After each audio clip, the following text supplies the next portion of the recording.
back to another episode of Malcriada, Thoughts of a Girl in a Sick World. And what a sick world it is. This is your host, Hilary Melgarejo, here to talk to you about all things femme, fair, and feared. Thank you so much for being here. You guys, if you haven't done so already, please check out my shameless plug, Please check out my last episode, A Malcriada's Nightmare. It's like a little production type moment. I had a lot of fun doing it, and I hope that people can relate and find me relatable, because that was my fucking nightmare, bro. Did us. Anyways, honestly, doing that episode made me really want to, invest more into the podcast, because I think it's worth investing into. And not just because it's a hobby, but because I think what I have to say matters, because it's what everyone else who is like me, who lives in the same place as I do, is already fucking thinking. And yeah, I really try to push myself or force myself to just make it work with what I already have. And let me just tell you the setup that I have right now. Okay, so I'm on my vanity. I have my Mac. I know, don't clown on me for having a Mac. I know, I'm regretting it already. And I was just always, the first computer / whatever Mac I got was my brother's. He just left it to me. Not even, he sold it to my dad. He said that he gave it to me, puro pedo, full shit. And I got it stolen. When I was working at the movie theater, because my car doesn't lock. My old car didn't lock. It was a little car, and it didn't have any locks. And people went in and fucking took my laptop, and it had my final on it. My final was on it, but it was I had the outline already before, so I had to rewrite it. It was awful. And I was just used to the programming, and so I just decided to raise money and buy another Mac. But now, since I started trying to, edit and be a little content creator, it's not the best, and you know what I mean? It's really not. And I think I really do need to invest in technology that is gonna help me create the crispiest episodes for you guys, because you deserve good content. So that's my Mac. This isn't even my microphone. This is my husband's gaming microphone, but he's not here, so he can't use it. So I'm taking care of it for him. But see, I didn't buy my own microphone. It's just his. And then I'm just in my room. Everything else is made by me. Also, I also borrow my little brother's iPad to draw all of the artwork that you see me post. It's all drawn by me. Yeah, bitch, we could tell. Hey, shut the fuck up. Don't be rude. I'm trying my best. But anyways, I have been really hesitant on buying more stuff, because it's ingrained into my head. When you grow up, fuck it. When you grow up poor, okay? Because I grew up poor. I didn't grow up with the luxuries some people have. That doesn't make me any less of a person, let me just say. Don't be oh my god, pobrecita niña. No, I'm a bad bitch. Always been a bad bitch since day one. But let's talk about it. There's so many things that when you grow up with less money, you see the world completely different. Because, oh my fucking god, why is everyone calling me right now? Who the fuck call me when I'm so busy? It was just my mom. But back to the topic. When you grow up poor, in this specific way that I grew up, where nada me faltó, I had everything I needed, meaning I had food, I had shelter, and I had clothes, which is what you need, right? So I don't think of me as like, oh my god, like, oh my god, like, but the thing is, like, just those things won't get you far in a world that is controlled and upholds capitalism. Because money's everything, right? And in the reality, we know that it doesn't mean shit. Like, we put a fake value, we apply value to money, and the truth is that if you have food, if you have water, if you have a shelter, family, you are rich. You know what I mean? In the real fucking world, in the natural world. But we don't live in that world anymore. Shit happens. Which sucks because if you're a poor kid and your parents are trying to put you in places outside of your like tax bracket essentially, which is what my parents did, because they just wanted to give me more opportunities. So my parents immigrated from Peru and Mexico here to the Valley and wanted to put me in the best places because they loved me and that's what they thought that was the right thing to do. But I also faced so much fucking bullying and just nastiness from like the fucking fresas in fucking Sharyland. Again, fuck Sharyland. Fuck those bitches. Fuck all you bitches. Like, fuck the teachers. Again, with the exception of a few. But y'all are fucking tone deaf. It's so fucking tone deaf. And some of the people who are like, oh, it's not me though. It's not me. Yes, it's you, bitch. That's you. Like, I don't know who told you that wasn't you. It's you. I feel, and then like at one point, I feel like people could think like that of me, and I completely acknowledge that. Yeah, see, well, at least you got to fucking go to the Sharyland, rich ass Sharyland place, and with all the fucking nice ass schools and the big ass gyms. Like, yeah, like I completely acknowledge that. Like, for me to even be able to live close enough to be able to get into the district, that's a huge privilege in itself because it's fucking expensive. Like, that comes with so much privilege. Like, for example, like the people at our school and the way our school worked was so strict. So strict. Like, you're not allowed to have phones out. Like, that's not a thing. At least when I went to school there. If they catch you on your phone, like out like in the hallways or wherever, like they take it away or they tell you to put it away. And then like they're like, oh, if you guys get attendance on Fridays, we'll let you use your phones during lunch. And people are fucking monitoring you the whole time, like policing kids all the time. And yeah, I feel like it has its pros and cons, right? A lot of the speakers who would come to our school were like, wow, this is such a nice school. This is one of the prettiest schools that I visited here in the Valley. And I was like, huh? Like, me, because I never been to another district outside of Sharyland, besides in Mexico. But in Mexico, like, again, I had so much privilege because my dad worked his ass off to put me in a private Catholic school. My parents valued education and over like work. Like they were like, oh my god, I'm gonna tear up. Okay, my parents were like, my dad, because oh my god, hang on, I'm gonna fucking cry. I'm a chingona. I'm a bad bitch. It's okay. It's okay. Okay. A lot of parents are like, make their kids like work with them, which again I think it's good to teach your kids work ethic and everything, but a lot of parents put the burden of providing for the family on the kids, as if it's not like the parents' job. And I understand completely why someone would do that. The world is fucked up. Again, this is a sick world that requires people to like resort to making like kids work. You know what I mean?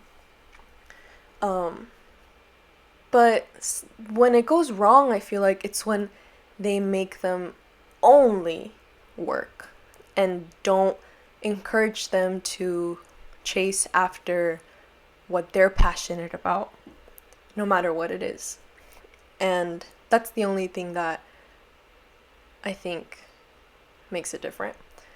My dad wasn't like that. My dad was always like, y'all, you don't work, and I'll take care of everything. Like, nada te va a faltar nunca. And it's true. Like, to this day, I know, like, I'm okay. Like, if I get divorced, I'm gonna go be with my parents and I'm gonna be okay. That's a privilege. I get to eat every day. That's a privilege. You know what I mean? And I'm grateful. I'm so grateful, you guys. And I need to remind myself to be grateful every day because yes, like, why not? Fuck. At the same time, I have to acknowledge all of the extra steps I had to go through in order for me to reach where I am today. As a first gen queer Latina, it was a fucking trip, you guys. Let me just say, it was a fucking trip. Like, because I had to work. I was working. My dad didn't let me work. He was like, don't work, like, don't worry about it, like, because again, it's like a pride thing. Like, I know that in his head, he was probably like, oh, like, if my daughter works, that means I'm fucking up and I'm not making enough money. I'm not successful enough, so my daughter can't work. I know that's what my dad wanted. But then on my mom, she would always be like, I don't care what your dad says. Go apply for jobs. Go apply to jobs right now. So I can make my own money. And that's a whole nother story from my mom, because she was financially dependent on my dad. And even though, yes, my dad was a hardworking man, he wasn't perfect, and he was abusive and narcissistic. And my mom was tied to him, you know, like, she doesn't have education, like, he doesn't either, but he has certifications, you know. And no one's going to hire my mom with an elementary school education. Like, they're not going to do that unless it's for cleaning. And, like, if you saw my other episode, I talk about my mother's experience at being a janitor, being a maid, like, the fucking I lived in the shared landing apartments. Shout out if anyone knows where those are. They're, like, right on the border of McAllen and Mission. And that's where I lived. My mom, the only way she could make her money is by offering her cleaning services, doing what she knew and was taught to do all her life since she was fucking 11. And these fucking bitches, these fucking cimarron ass bitches, these fucking fresa ass bitches, always fucking took her sweet ass time to pay her. Always fucking took their sweet ass time. Like, and my mom was scared. She was like, oh, like, come with me so we can ask her together. She'll be like, oh, like, so she used me, like, for sympathy, like, my daughter's here, please give me my money. And then we would also go work. She would bring me to work at downtown by the same people, I believe. Or was it different people? I don't know. She worked for a lot of people. She worked in Cimarron. She worked in Sherland Plantation. She's worked all over the place. And she's worked for this really famous lawyer. I'm not gonna say his name, but you know who he is. You know, lawyer down here in the valley. Yeah, she, like, would go. Well, she almost went with him, but he was like, "Oh, you're the new cleaning lady. Whatever. Come.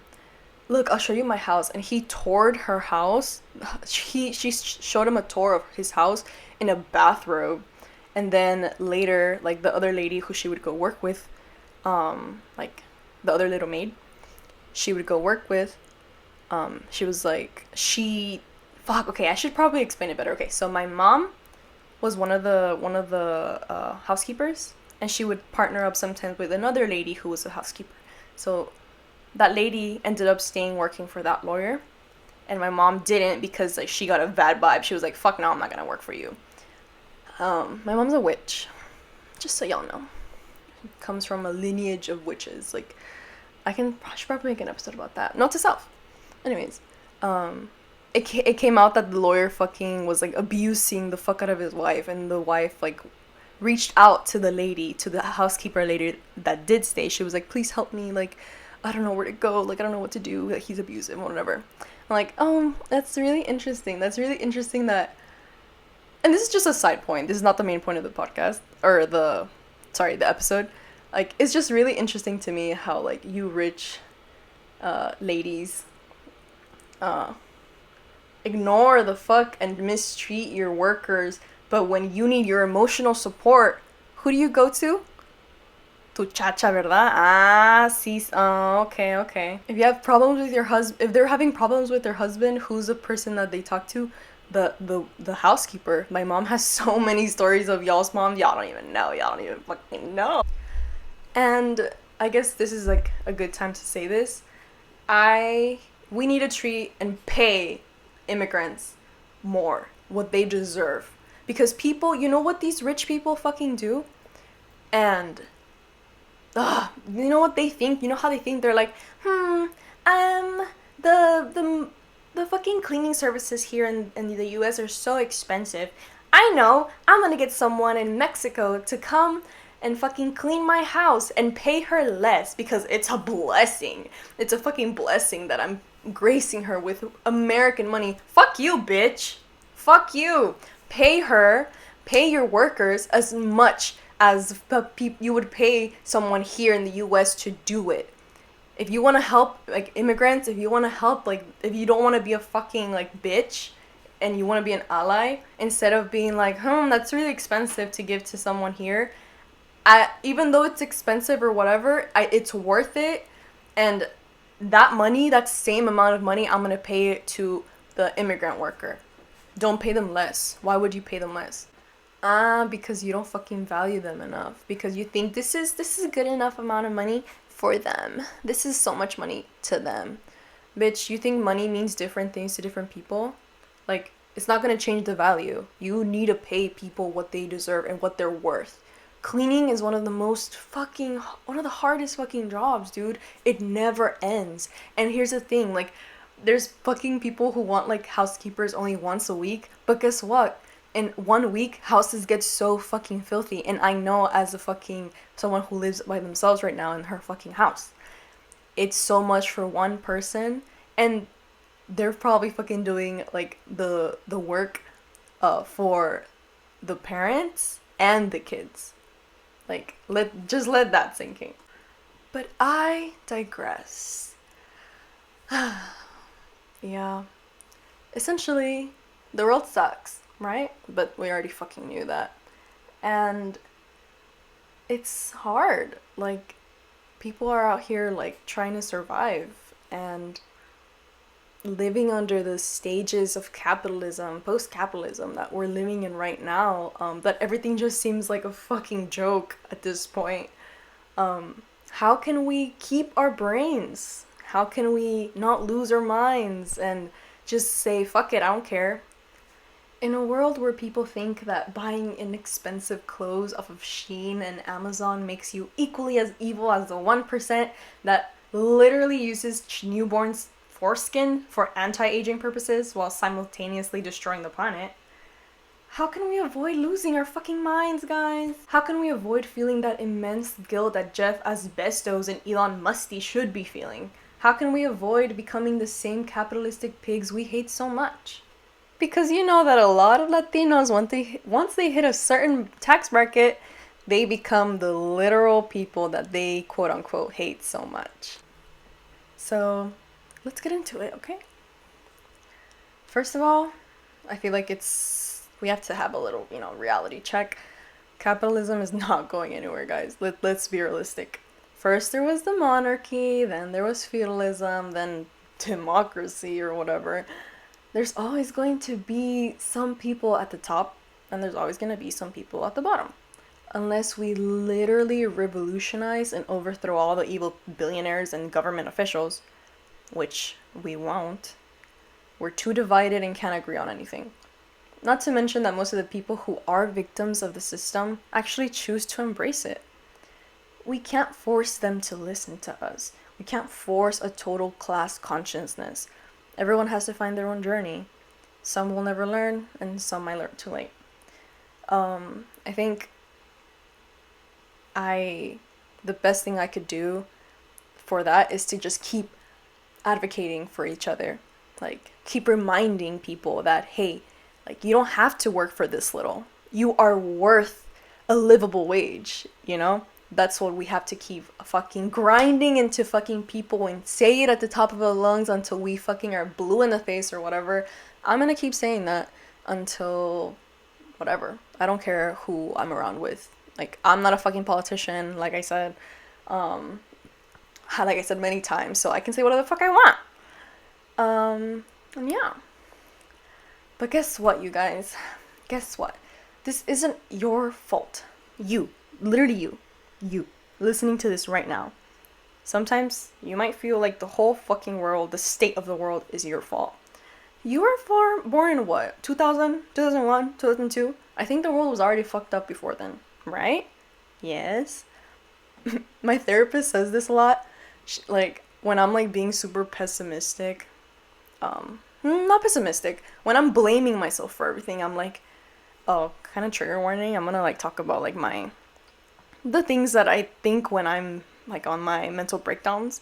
I'm like, oh my god, there's people being trafficked, there's people being like smuggled, people being executed, people being exploited, and I'm not doing anything to help it.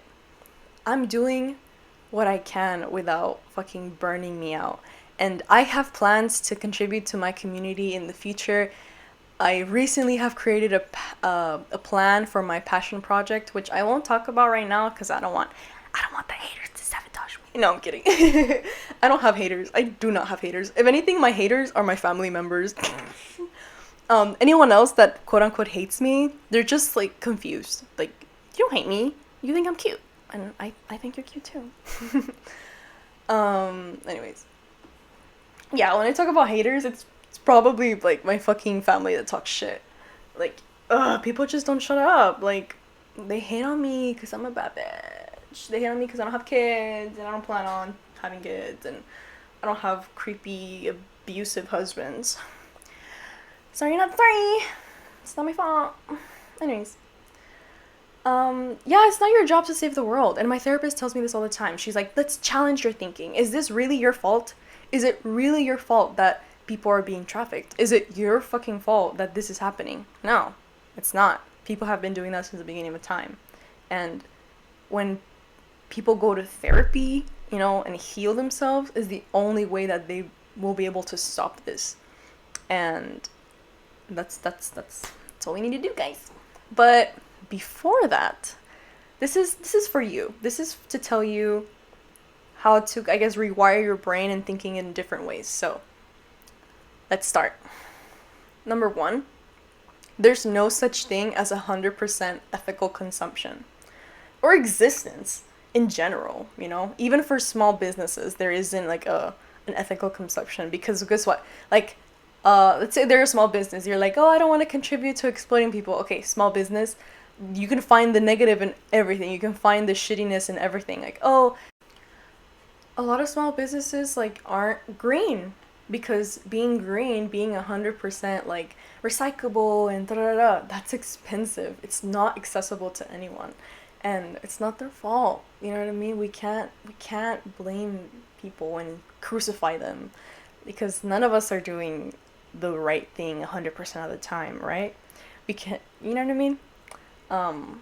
Like, and also like some small businesses also kind of do exploit their workers as well. You know what I mean? Like, unless if you're a small business without a wealthy background, more than likely you can't pay your workers a livable wage, like, which is like probably like in the 20s now. And I don't know about you, but I don't see any jobs around the valley that pay 21, right? No, it's all like 16, 15. And honestly less, TBH. I've seen more for 10. Like, you know what I mean? That's awful. And that's why they pry on like younger kids, because they know you're living at home with your parents, you know? They don't give a fuck. They don't care about you. You're a number to them, you know? So let's get that out of the way, okay? Number 2. when you're ever in a situation in which capitalism just makes it a billion times más pesado, like for whatever task you're gonna do, you should ask yourself this simple question: would I still have to do this in the natural world? This is something that happens to me so much. Like sometimes, like I'm like, oh, I don't want to work at an office job. Like I'm just gonna be exploited. Like, you know what I mean? Um, and I kind of like ask myself, okay, but would I still have to like, okay, let's define work, okay? What is work? Work is defined as an activity involving mental or physical effort done in order to achieve a purpose or result.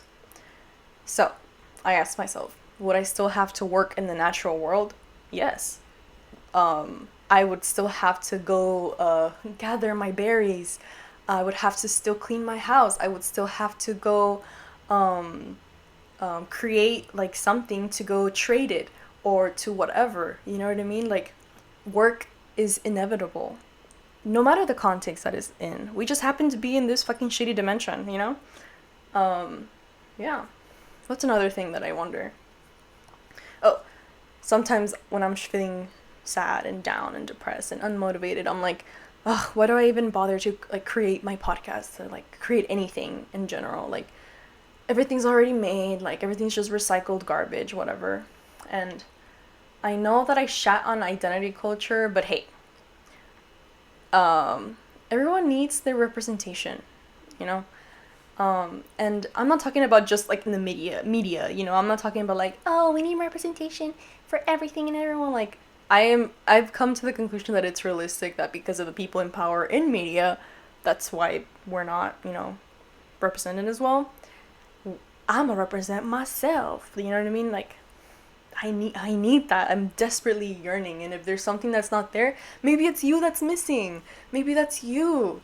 Um, yeah, like fuck yeah. Like I'm talking about like in our real life communities. Like you know how many queer people there are in the US, but it's not a safe like the US isn't a safe place for everybody. Like there's places that you can't go because if you go, like they're probably going to be hate crime and violent towards you. Um only like there's only like spaces for like more grown queer people, which is usually like in the nightclub setting, bar setting. But what about queer teens? Like they should have a space to be safe, you know what I mean? Like here in the valley, like a lot of our parents, you know, are more on the religious side, on the more conservative side. They don't really like some kids don't feel safe at home. Um don't feel discouraged when you see someone creating something that's sort of already been done. Instead, like take inspiration from it and ask them questions. Oh, one of my old friends is starting the very, very, very, very first trans, queer, and not gender non-conforming club here in the valley. In the valley, bro. And I'm so fucking proud of him. And yes, expect an interview very, very, very soon. So yeah, like that's just one example. There's so many things out there, and there's space for everyone. Like, don't feel like, oh, this person already did it. Okay, then go and ask them how they did it. Tell them like you were inspired by them, and you know, like don't be scared of people. Like everyone's just like you know. Yeah, that's another thing I think about. Oh, sometimes I also think like, ugh, like I don't want to eat anything. Like, why should I even eat? Like, everything is poison. Dude, animals eat their own shit. But at least it's organic. Shut up. It's shit. It's literal shit. I ate dirt as a kid, dude. We'll be okay. But now, if you only eat out food every day and eat takis for breakfast, that's another thing. That's another thing. That's you weren't taught how to feed yourself properly. You weren't taught how to take care of yourself. Mostly I feel like because like kids just see their moms catering to others and think that, oh, I can only make food and put effort into making food and feeding myself when there's other people to eat with. And that's not true, okay? Like y'all deserve good food. Like, and yeah, I know there's fucking a bunch of fucking like people saying like, oh, but the preservatives and everything and everything and everything. I get it. I get it. I get it. But hey, it's gonna be okay, dude. You're gonna die anyways. And I'm not saying go and buy all the fucking junk food everywhere in the world. But hey, if you're getting a lettuce, if you come home and you make a cute little salad for yourself, I can 100% guarantee you that it's gonna be less expensive, and better for you than like Whataburger or McDonald's. You know what I mean? Like, I'm not saying don't buy from here. I'm saying like we have to love ourselves enough to not only eat like this. And maybe you weren't taught how to do this for yourself because you haven't been set a good example. But this is me telling you, hey, you're worth it. You can do it, and you can always learn. Okay? Yeah. Okay. And the last point,